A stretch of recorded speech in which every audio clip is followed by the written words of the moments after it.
獨霸山東的軍閥韓復榘究竟能指揮多少部隊？說出來你可能不信，他能指揮的是一個完整的第三集團軍。可別小看這只是一個集團軍的番號，我們從頭捋一捋。1937年全面抗戰爆發後，韓復榘被任命為第5戰區副司令長官兼第3集團軍總司令。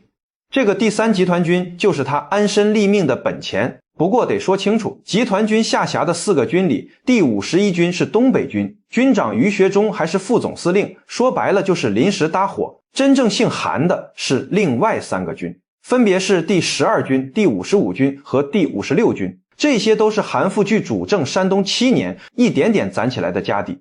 說起韓復榘的發家史，得從1929年5月投蔣那會兒說起。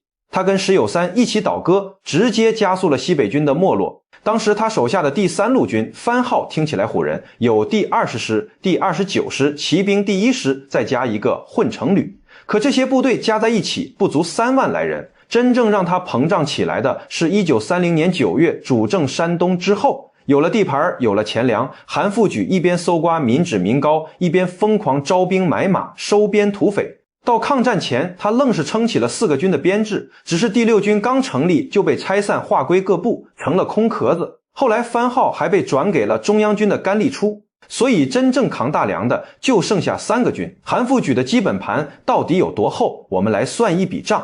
第12軍軍長孫同軒下轄第20師和第81師，第20師是3旅6團編制，第81師2旅4團。加起來10個步兵團，加上直屬隊，足足22000餘人。這是韓復榘最精銳的主力。第55軍軍長曹福林，第29師同樣是3旅6團，外加一個手槍旅，2個團的編制，全軍8個團，約18000人。第56軍軍長谷良民下轄第22師和第74師，也是10個團的編制，總兵力2萬餘人。再加上集团軍和各軍的直屬隊，雜七雜八湊了近40個團。去掉東北軍的第51軍，韓復榘手裡有3個軍加直屬隊，實打實有65000到7萬人，比起初到山東時翻了一番還多。當時山東有近4000万人口，兵源充足，部隊的編制普遍充實。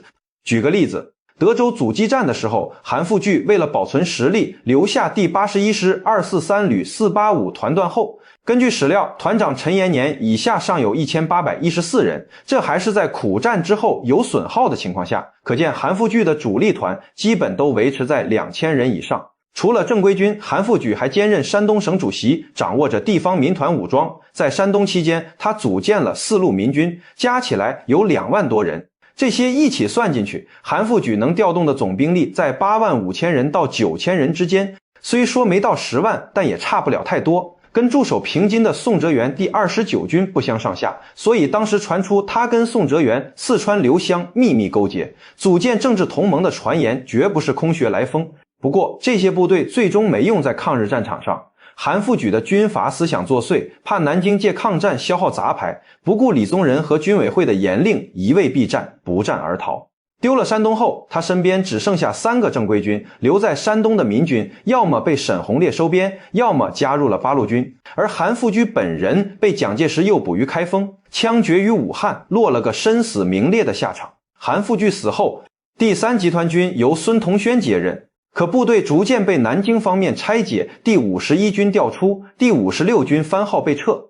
到1943年3月14日，軍委會正式裁撤第3集团軍番號，殘部被劃分給李仙洲和第1戰區。曾經盤踞齊魯大地的軍事集團就此土崩瓦解。